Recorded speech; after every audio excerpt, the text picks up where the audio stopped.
welcome to the e-commerce back office. Now, today we have Denym Bird, our very own digital marketing expert from A2X, and he is here to tell you all things marketing for your e-commerce business. So I'm just going to get you to introduce yourself, Denym, because you'll do a fabulous job. Thanks, Ellen. Well, yeah, thanks for inviting me on the show, and it's a pleasure to be here today. I'm really excited to talk about different ways that e-commerce businesses can market their business and set up the right foundations for their business and just kind of kick ass online in general. My experience of running marketing for a variety of different businesses over the past 6 years, all in the digital space, has taught me quite a lot, specifically like in the trenches and everything in terms of SEO, PPC, which is pay per click, and content marketing and all sorts of stuff. Has just sort of really given me a really broad range of experience to be able to help market and help give a little bit of advice to different e-commerce businesses out there. So yeah, I've been really excited to get started. Yeah, cool. Thank you. And look, don't be intimidated by the abbreviations. I work in marketing as well. And when people say SEO, PPC, I'm like, what does that mean? But Denym is going to explain all of those things today. I would be like Googling, what do they mean in a meeting? Because I didn't want to look like I didn't know. But anyway. So I was talking to a seller, actually, it was probably a couple of months ago, and we were talking about accounting and, the problems of accounting for e-commerce businesses. But he also actually mentioned to me, what these kind of surprises along the way of his business journey. And one was marketing. So he had sourced a product, he had created a kick-ass website, he had awesome photos. And then all of a sudden he was like, well, how do people find me? And so we're going to go over a few kind of areas today, the what, the how, and actually so you have kind of a plan and you can put it into action. So let's just get into it. Denym, where should an e-commerce business start when it comes to their marketing?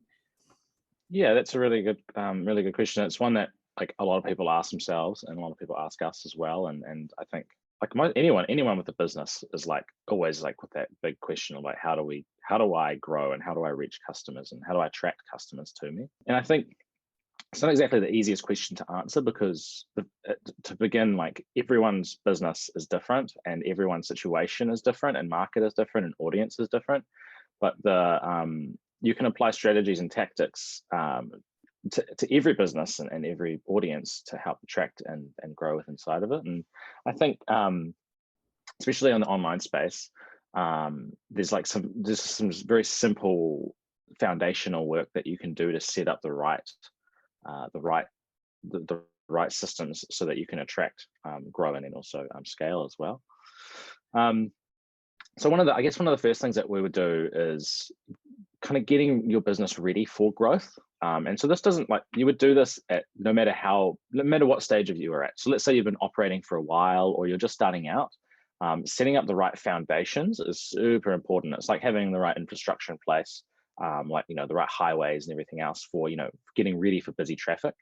And so some of those things include so specifically of e-commerce, you would want to have obviously a website, right? And having quite a concise and quite succinct kind of value proposition, and selling that value proposition on your website. So an example is, let's say you're selling shoes. And let's say you've got let's say the special shoes like Allbirds, right? They talk about comfort specifically, and they really drive that point home throughout their website, as well as the environmental aspect of it and how good they are for the environment. And so their USP is that, and they're really driving that point home throughout their entire website and branding experience. And so that's kind of a good foundational element that you want to set up, is just keep your message honed throughout the entire web experience, and so that people really know what you do, and that's your sort of key conversion element there. When you say value proposition, I mean, you kind of just went into it with Allbirds, but why is that important? Why is it important? Because that's the key reason why people want to, that's the key thing you're trying to sell, right? And you're not trying to sell features, right? In terms of we do all this. It's what is the benefit that you get from using your product? Because that's really what people care about the most, right? They don't care about all the fancy features and the like. I mean, those are nice, but it's really like most people buy things because it adds benefits, a benefit to their life, right? It makes them feel good, look good, do good, versus, you know, obviously the comfort element is nice, right? And but that is part of feeling good, right? So that's kind of like a one kind of, I mean, and that's quite like an overarching element of that. But if we were to jump into more of the technical side of things, something like having, like, understanding what platforms that your audience is on. So most people use Facebook, Instagram, depending on how niche your audience is, potentially like Twitter, maybe even LinkedIn, and even TikTok or even Snapchat. So those all of those platforms have advertising networks, and so with those, you want to be able to, you basically want to set up audience building across all of those networks and platforms. And so if you sign up for a business account inside for each of those different platforms, you can get what's called a pixel, and you can put that pixel on your website. And you can use it. You can use like a pixel manager, which is like something like Google Tag Manager. So you can set that up once. And usually, if you're using a popular e-commerce platforms like Shopify and the like, they're very easy to install. And that becomes like a container for all of your little pixels that you can have across all of these different platforms. And so let's set up a Facebook pixel, and then you can start tracking that data whenever anyone comes. And you start building an audience there. Same thing with every other one of these platforms as well. Now, with all of those different ones, and so you need to understand where your audience is, because there's quite a lot of them. There's Quora, Capterra, Facebook, Instagram, LinkedIn, Twitter, Snapchat, TikTok. If you want, you can install all of them on your platform, and then in your tag manager, and then on your website. And then what happens is anyone that visits your website, you're kind of like tagging them, like leaving a cookie with them, and then that means that you can then start building retargeting campaigns down, up, as well as building normal awareness campaigns.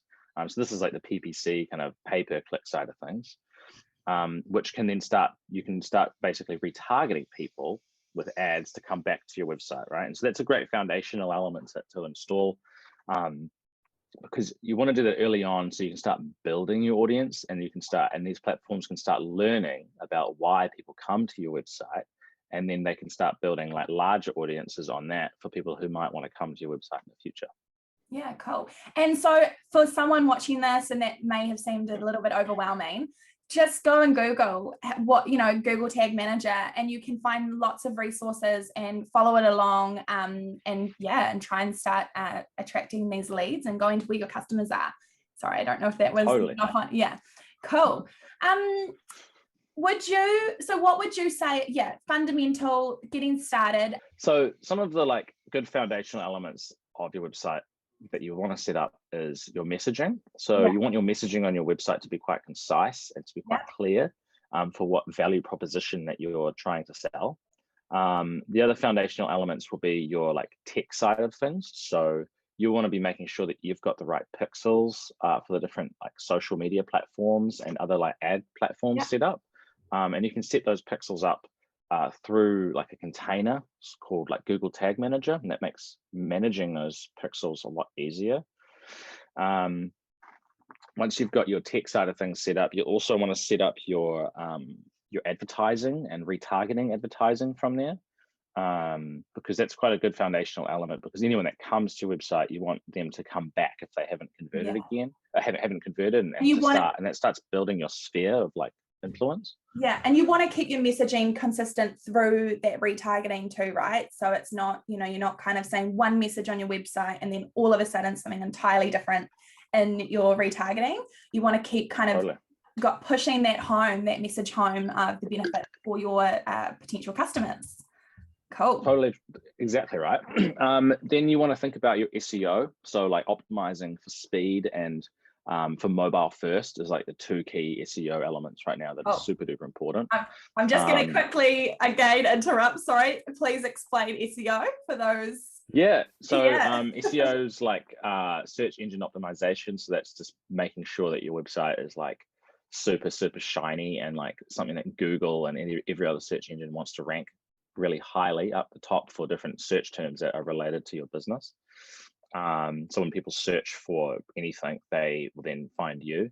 So that's super important, and that's really important to optimize for SEO, because SEO and what SEO is a demand, like it's an intent-based platform. So people are looking for something right now. And so you can target people with particular, like, let's say you're selling shoes, like let's say you're looking for comfy shoes, you Google, I want, comfy shoes, size 10, you want to come up for that, especially if you sell comfy shoes and size 10. It's quite down, like further down the kind of demand that the buying cycle, which is how much you're ready to buy. Other foundational elements is like understanding, like setting up the right other things on that back end around like having like a good email capture. So like, again, helping to build an audience for you. So like email capture is like, a little pop-up on your website for people to subscribe or like to become a part of your audience. And you kind of want to offer an incentive there as well. So like, why should they sign up? The classic one is offering a discount, or you could offer, perhaps entry into a monthly draw for a free, something for one of your free products or something like that. Education. And then education. Yeah. Join a community or anything like that. But that's probably the key thing there is audience building. So like, basically, what are you doing to capture the audience that's coming to you, right? And you can do that with retargeting, through setting up that tech, through capturing the email one way, and then also making sure that you've got a really strong messaging on your website. It's a pretty good foundation there. Yeah, cool. Hey, great. So hopefully everyone knows where to kind of start if they're feeling a little bit overwhelmed. Totally. What strategy do you think businesses should kind of be following from here? Yeah, so once you've got good foundations set up, so you kind of have like a pretty strong presence, and you're ready to grow, or you already are growing, right? Because a lot of people might already have a lot of these foundations set up. There's probably like the classic marketing adages that you've got three stages here. You have like the attract stage, where you're attracting people to you. You've got the consideration stage, where people are aware of you and they're considering your products. So that's also like someone has Googled and they found you and they're like considering buying from you, because they've already kind of entered this sort of phase of I'm looking to buy this particular product, and I'm like sort of shopping around. And then there's the conversion stage, where people they've made a decision, they're informed, and now they're ready to make a decision and actually convert. Now, going back up to the top in the attract stage, like there's two things you want to do. Is the key thing is you want to become a magnet, right? So you want people to be attracted to you like a magnet. Now, there's a million and one different ways to attract different leads. When you're just starting out and you've got no traffic and no one knows about you at all, you need to go to where your customers are, right? You almost need to to try out for their attention, right? So like a classic example is like entering a community, right? So you would go into their community, and you would basically be like, hey, look, I'm here now and I solve this particular problem. And you can do, and it's quite unique for everyone, depending on your business and depending what you sell. But the other way to do that is also you could do that through different tactics and different strategies. So like an example is like, if you're focusing on SEO in your attract stage, and because you can attract people through SEO. So that's like by optimizing for different keywords. And if your customers are searching for red shoes, size 10, that's in a way like your customers are looking for that product. So you want to optimize for that search term, and do different tactics that relate to that to be able to attract people that way. Yeah, cool. And the other tactics you could try in this attract stage would be like doing things like running ads, right, across these social platforms. It could be doing stuff that don't scale. So even like going to doing physical stuff, like going to markets, like actual markets, outside the digital space and the physical space. And sort of, finding ways to go to where your customers are until you get to a point where like the snowball effect of all of the different things you're doing to like find your customers sort of starts slowly flipping, where people they're starting to come to you. So they are looking for you specifically, your brand and your business specifically, because you've built up enough word of mouth, or you've got enough referrals, and other people kind of have seen your products out in the open and the like, where they're looking for you, right? And so that's sort of where you start becoming a magnet, where people can sort of start coming into your orbit. That's probably pretty yeah. crucial then to really understand who your customers are, right? Especially if you're going into their community. Yeah, you're going to want to know like who's buying your products, who needs your products, who are they going to benefit, and going out and finding those people, because quite often, right, you might start out and think, hey, like these red shoes, as you used, I think these people are really going to like them. And then you find out, actually, you know what, Nan down the road, she's living for those red shoes, and go and find the Nans, Yeah, totally right. Yeah.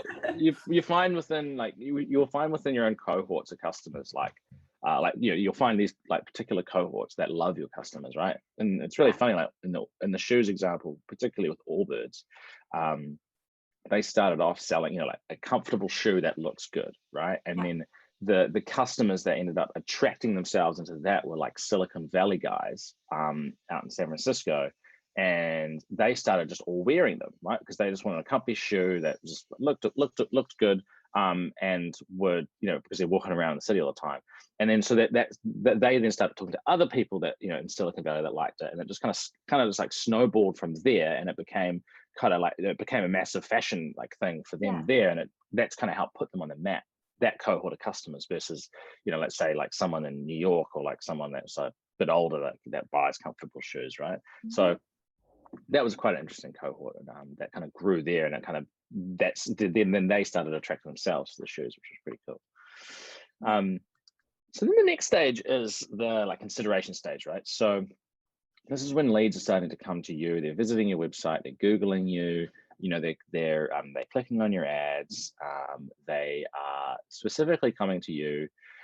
This is when you really need to warm them up a bit. So but warming them up means like kind of, getting them comfortable with your brand, right? And so retargeting does a really good job of that. Retargeting is where you're essentially someone has visited your website before, or clicked on one of your posts on social media, or they might have subscribed to your email list or whatever, but it's creating another touch point with your brand. So the first touch can be anything that's in the awareness or the attract stage, and then the second, third, fourth, fifth touch is this retargeting, and you're trying to touch them again digitally through this remarketing stage. And you can run that through Facebook, TikTok, Snapchat, whichever platforms that your customers are attracted to, or they are you've already tagged them through some of the foundational work that you've done there.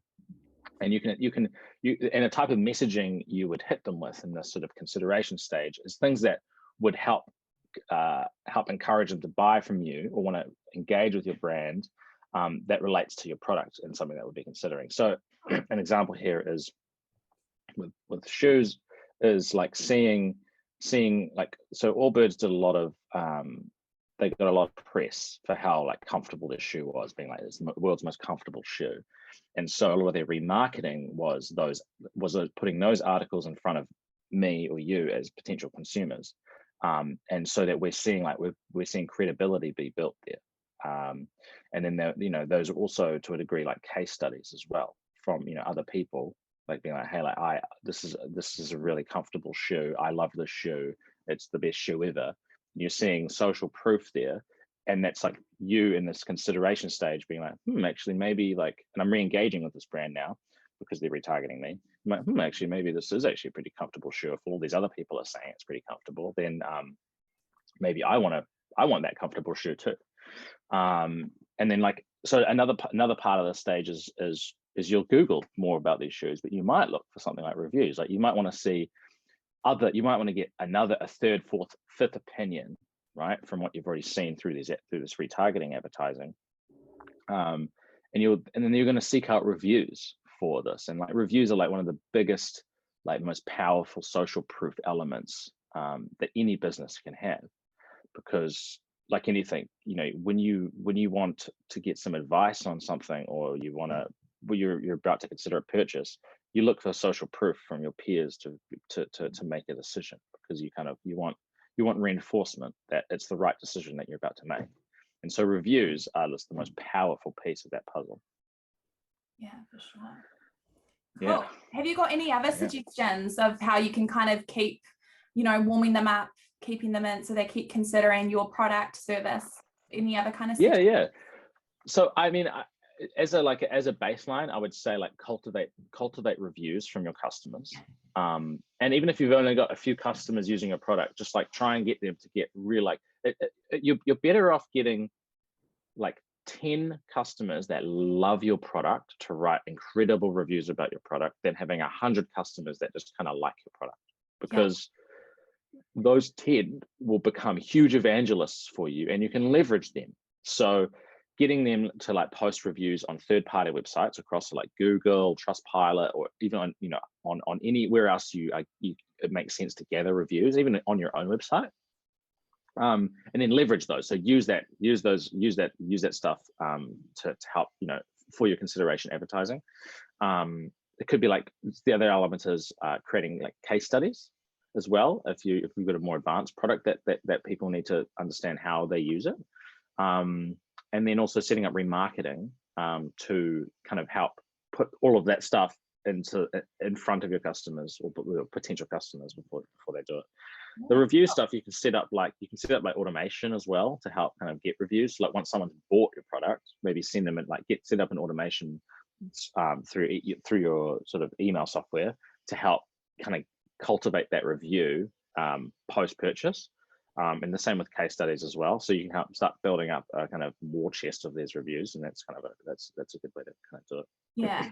When setting up that automation too, it's quite important to make sure that they are going to leave a positive review. Would you say? Totally. Yeah, like you don't want to kind of, you know, totally. because you can't please everyone. I mean, we can please the majority, but you just want to make sure that they really are brand advocates, and then they can leave a review. So yeah, how would you kind of recommend sorting that out? I suppose it's just a simple question, like.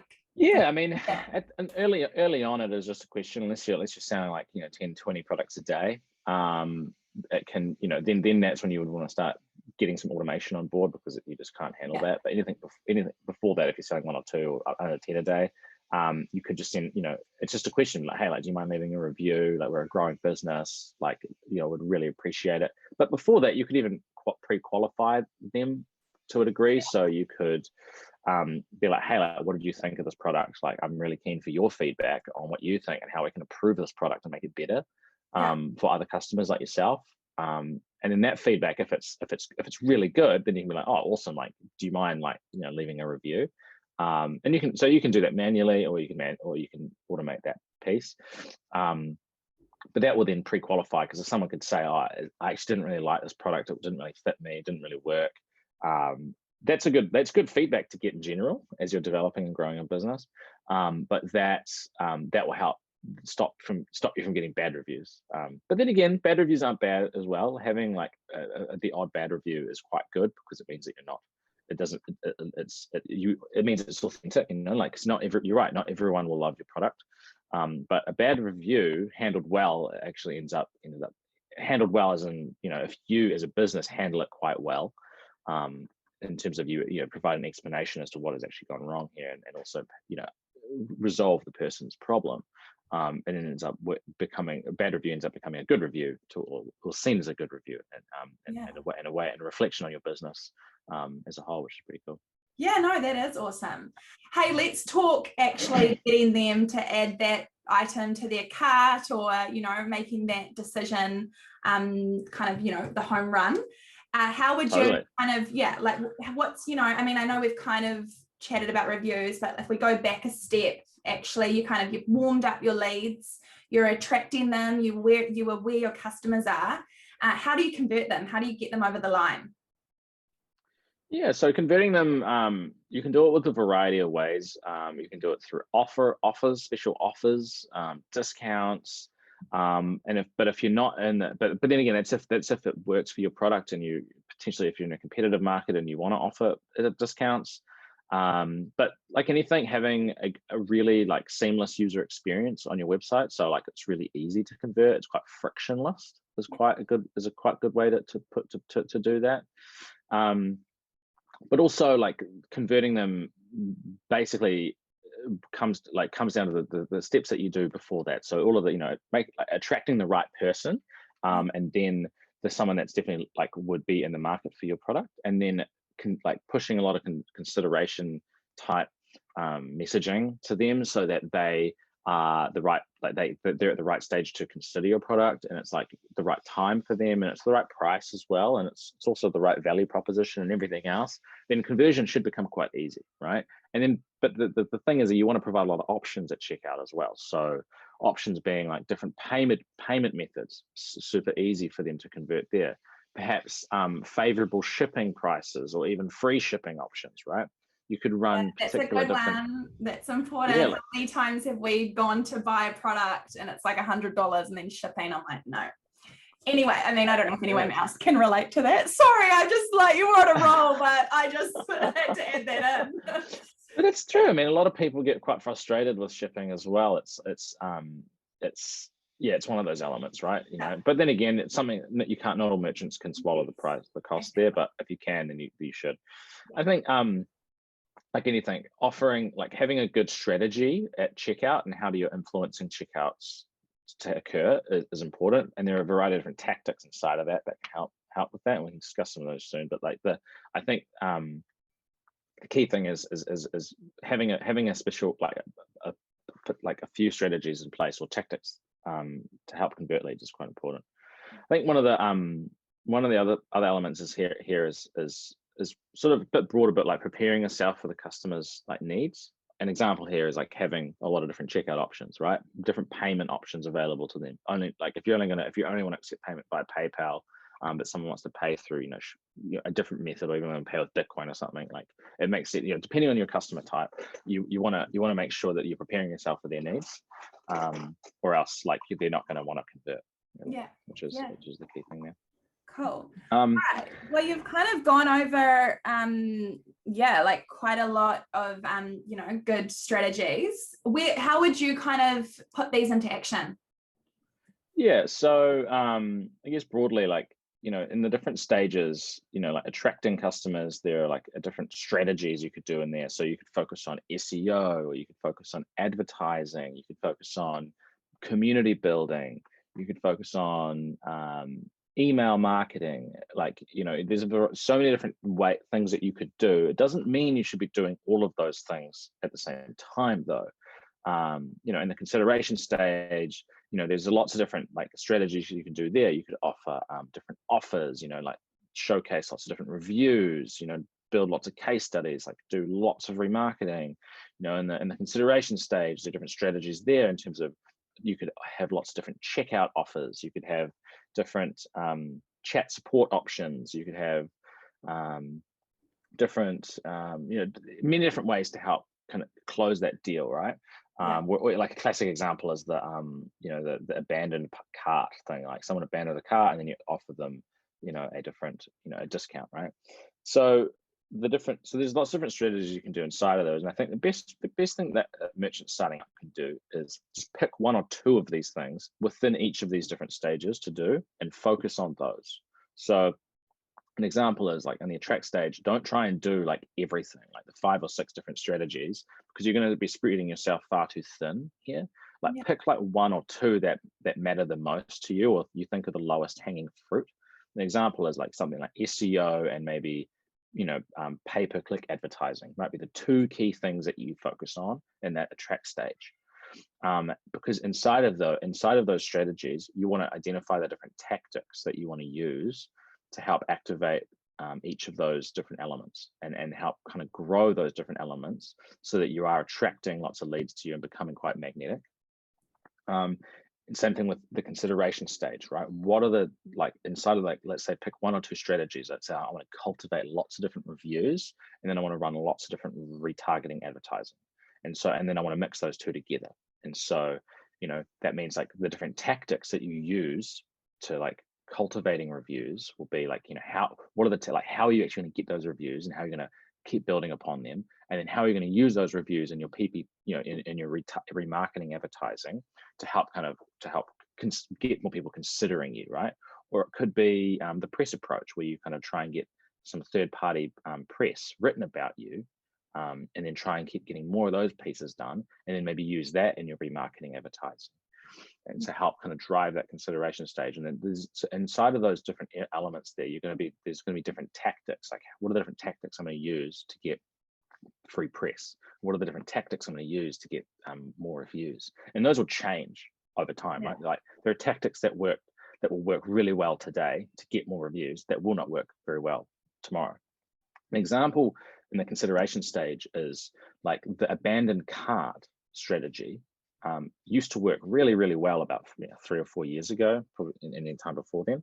Nowadays, customers are almost like expecting it, that you're going to, if they leave in a cart like abandoned, that they're going to get an offer within the next 24 hours to help them close that cart, right? So that's a detriment to you, right? But it's also can be an advantage to you as well if you really want to try and drive that one. But it's almost to be expected now, and it's not really going to help drive significant conversion. It might even just end up losing a bit of margin on your products. And so there are different tactics that you can use for that part, right? And one actually really fun one I've seen lately is I'm seeing a lot of shops use different apps that help that instead of doing that whole process, it's an offer. So like, in other words, instead of you see the product is, the shoes are $100, there's also another button underneath it that says like make an offer. So like you can offer, let's say you only want to pay like $80 for those shoes. And then it's up to the merchant to decide if they want to sell that to you for $80 instead of that $100, right? So it's like a new tactic that it does the same thing, right? It's still offering a discount to the person, but it's up to the merchant now to decide if they want to like actually do that or not. So like, it's different tactics within these different strategies that help you kind of power up those different strategies. And once you kind of build out like strategies that work, you either keep going hard into those, or you'll end up getting to a point where it doesn't work, or it doesn't scale with how you want to scale, and you'll have to try new strategies to help influence other stages of this sort of sales funnel or marketing funnel to help kind of grow your business. So yeah, cool. Hey, such great advice. I could listen to this all day, because I mean, I love marketing. What would you say, are a couple of traps that say e-commerce businesses can fall into? Is there anything that kind of comes to mind? I think you kind of mentioned before, maybe trying to do too much. Yeah, I would say like there's a couple of ones that comes in marketing. The first one I always come across is, firstly, like, and this happens a lot, like a lot of people don't understand marketing. They don't really know what they need to do. They'll try and outsource it, like almost like any business person would, like try and outsource a problem they have to an expert, right?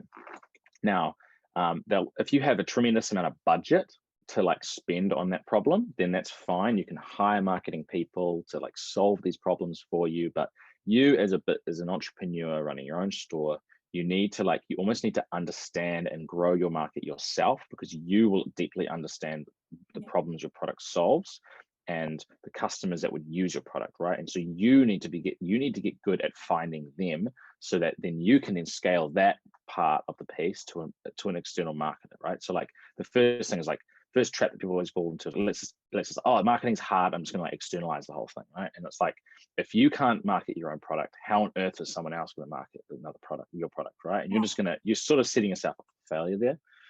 And then sort of once, and then the other thing you almost try to do is you realize the importance of, Google and maybe ads and reviews, and you realize all of these things are important that I just discussed, but you're like, oh, let's try and do all of them at once, and like, let's try and do all of it. And it's just like, you can't, you don't have enough headspace to do it unless you have a large team that can help you, focus on particular areas. I think it's important just kind of hone in on like one particular thing, even like one strategy in each of those different stages. And then you get really good at those, and you'll understand those better. And then you'll end up, because then you can have an unfair advantage over anyone else that's trying to do the same thing. Because a lot of other people are trying to do 5 different things, right? But if you're doing one of those 5 things really well, then you're going to come out on top for that. And then that will actually drive meaningful like traffic and sales and like momentum to your business. Totally. Like, I always think, you kind of said it just then, marketing, you kind of immediately like, ugh, and then just, give it to someone else. But like, I think if you kind of, when you hear the word marketing is everything. I mean, that might be a biased opinion, but you just need to kind of think, what are my customers searching for? What do my customers want? how, like, put yourselves in the shoes of your customers. And that sounds so simple, but so often you can kind of get caught up on your own, like, this is what my product does, it's so great, and you actually forget why your customers want that. So I would also kind of just add that in for my few, 2 cents there. Anyway. Well, yeah, marketing itself is like sales, right? Like, and you've always got to be selling. Yeah, always hustling. All right. Just before we kind of finish up and wrap up here today, I did just want to, like, let's go, we've covered a lot. I'm going to organize some sort of like handout, and I just can, so that people can see like the key areas we covered and where they can kind of get started. But what would you kind of like 2 tips? They're going to end this YouTube video. What are they going to go and do? All right, first one, if you haven't got like your pixels, like your like retargeting data pixels basically set up across your different platforms, like, minimum Facebook and Instagram pixel, and then perhaps like the Google one as well, then get those ones set up, like, because then you can start building your audiences as people start visiting your website, and you can start having fun to like help hit everyone online, which is pretty cool. Second one, I would say, is the most important thing is like cultivate your reviews. Like, reviews are probably like the lifeblood of businesses that want to scale. Get reviews, positive reviews. Do everything you can to get more and more reviews. That's probably like the second biggest tip, I'd say, because then once you've got those 2 things set up, everything else becomes a lot easier, or everything else can start falling into place. And the pixels help you kind of grow your audience and attract new people, and the reviews help you like convert people that might be considering your product. So thank you, Denym, so much for joining and sharing your expertise. Like, I myself have learned so much from you over the past 3 years. And if anyone out there has any questions, just leave a comment. We'll try and monitor it, and I'll, tap Denym on the shoulder to answer if you need any specific advice. But other than that, thank you, and we'll be back in the next couple of weeks with another video. Awesome.